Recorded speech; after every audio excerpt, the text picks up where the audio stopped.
يا مساء الفل على كل حبايب قلبي اللي بيشوفوني ومتابعيني، مساء الروقان، مساء كل حاجة حلوة على عيونكم. فيديو النهاردة ان شاء الله مميز جدا جدا زي ما انتم شايفين. النهاردة هنعمل اسرار، او هتعرفوا اسرار اختيار المكونات المناسبة لخلطة المحشي اللي انتم شايفينها. بسيطة جدا، وكمان نصايح كده وافكار وتركات. هتضيف نكهة كده مميزة للمحشي بتاعكم. وكمان هيبقى سريع ولذيذ. أي حد هيدوقه هيعجبه طعمه وهتبهروه.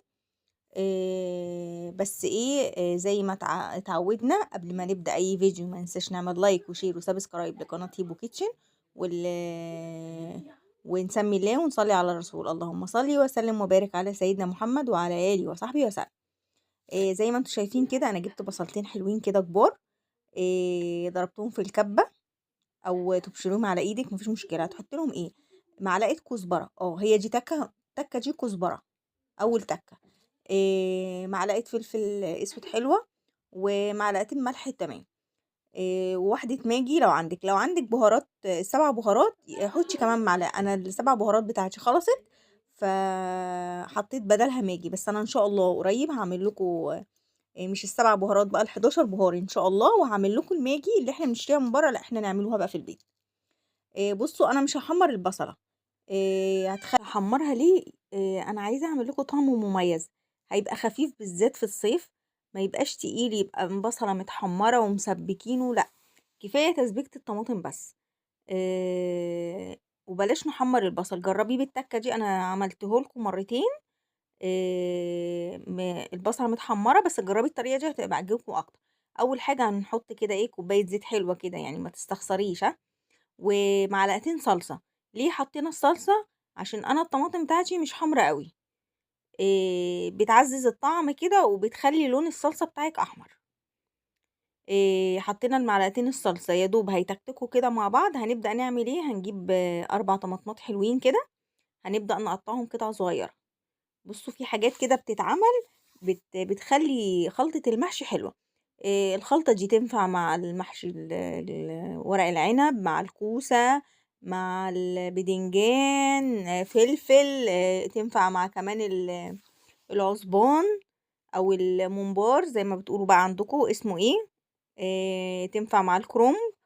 آه، خلطة كده ايه مميزة وليها طعم كده حلو. جربيها ومش هتخسري حاجة. بصوا زي ما انتم شايفين كده انا بقطع الطماطم، ويا دوب تشكشك كده مع ايه، مع الصلصة بتاعتنا اللي انا حطيتها. هنبدأ نعمل ايه؟ هتشوفوا دلوقتي انا هعمل ايه. طبعا المحشي ما يتاكلش غير سبايسي.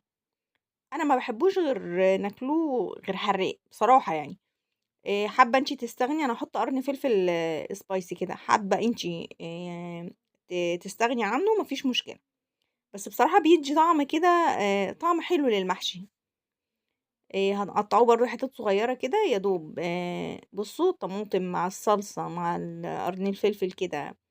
آه، بصوا تكتكوا مع بعض زي ما بيقولوا. هنبدأ ننزل ايه بالطماطم. هتنزلي بقد ايه طماطم؟ انا برضو فربطها في الكبة عشان انا مش عايزاها تبقى خفيفة. لو انا ضربتها في الخلاط هتبقى خفيفة، بس طبعا لو ما عندكيش كبة وعندك خلاط مفيش مشكلة. بس ما تحطيش مية كتير، يا دوب يعني ربع كوباية مية. قد ايه دول يا بنات؟ طماطم تقريبا ده كيلو، على ما اعتقد كيلو. هننزل ايه بقى بهاراتنا. هنحط معلقة تاني كزبرة صغيرة، ومعلقة كمون. حطي كزبرة وكمون وشوفي وهتدعيلي والله. معلقة فلفل اسود. طبعا هتظبطي الملح، حطي معلقة بابريكا. وزي ما قلت لكم لو عندك ال7 بهارات حطي معلقة. انا برضو هحط واحدة ماجي. كل البهارات اللي انت بتحطيها دي بتودي المحشي في حتة تانية. في ناس بتحط مثلا ملح وفلفل وشوية كمون وخلاص، او ما تحطش كمون، لا حطي كمان كزبرة. هنسيبوها لغاية لما ايه تتسبك زي ما انتم شايفين. بصوا اتسبكت ازاي. هبدأ اعمل ايه بعد ما اتسبكت؟ هبدأ انزل بالبصل اللي احنا ايه حطينا له والبهارات بتاعته وسبناه على جنب شوية. يا دوب هنقلبوه كده وهنبدأ ننزل بالرز بتاعنا. طبعا على حسب مقدار المحشي بتاعنا. مثلا انا عامله نص كيلو كوسه، وعملت مثلا نص كيلو بدنجان، عملت تمن ورق عنب، حطيت بتاع كيلو رز. تمام. طبعا، وعملت كام قرن فلفل كده، فحطيت بتاع كيلو رز. على حسب الكمية طبعا. بصوا حطيت الرز يا دوب شوحته كده مع الصلصة والبصل. هبدأ انزل بايه بالخضرة بتاعتي. ايه الخضرة بتاعتي يا بنات؟ بقدونس وكزبرة وشبت. تمام زي ما انتوا شايفين كده. انا مش هعمله في حلل او في حلة، انا هعمله في ايه، في صواني. طعمه حلو كده في الصواني. جربي كده حطيه في الصواني. وبحط الارضية بتاعته ايه، بحط يا بنات بصلاية حلوة وطماطماية، بحط عليهم رشة ملح ورشة فلفل اسود. في ناس بتاخد قلب الكوسة وبتحطه في الأرضية، في ناس بتاخد العيدان بتاعت البقدونس والشبت والكزبرة بتحطها في الأرضية. أنا بحط بصراحة بصلاية كده وطماطمية يعني البصل والطماطم كده بيخلوا الحاجة من تحت طعمها حلو. بصوا هنبدأ نحشي ايه الكوسة بتاعتنا. طبعا الكوسة ما بتجيبهاش كبيرة قوي، ما بتجيبهاش رفيعة عشان تعرفي تحشيها كويس.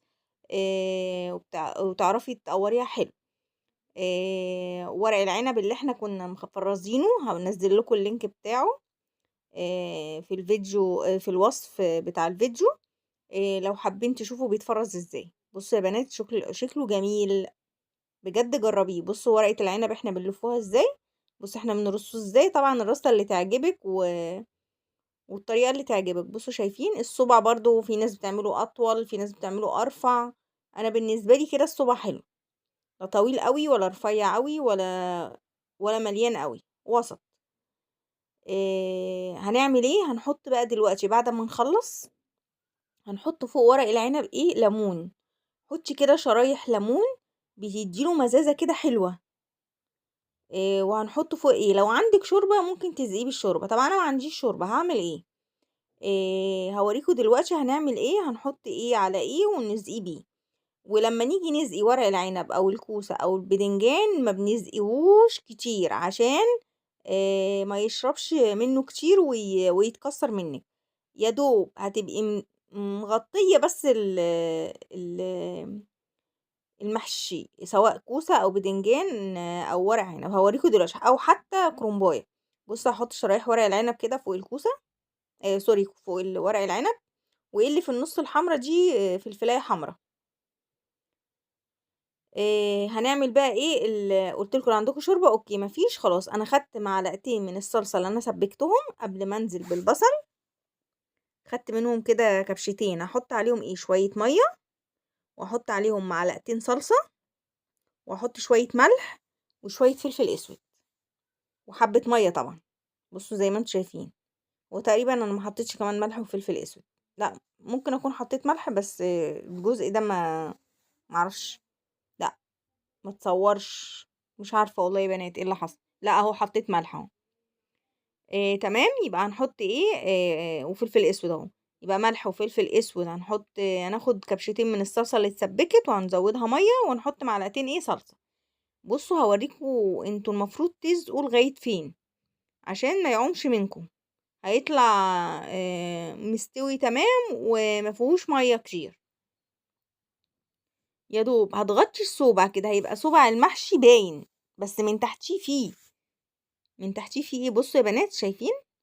انا بصوا يا رب يكونوا واخدين بالكم، انا مش مغطياه خالص.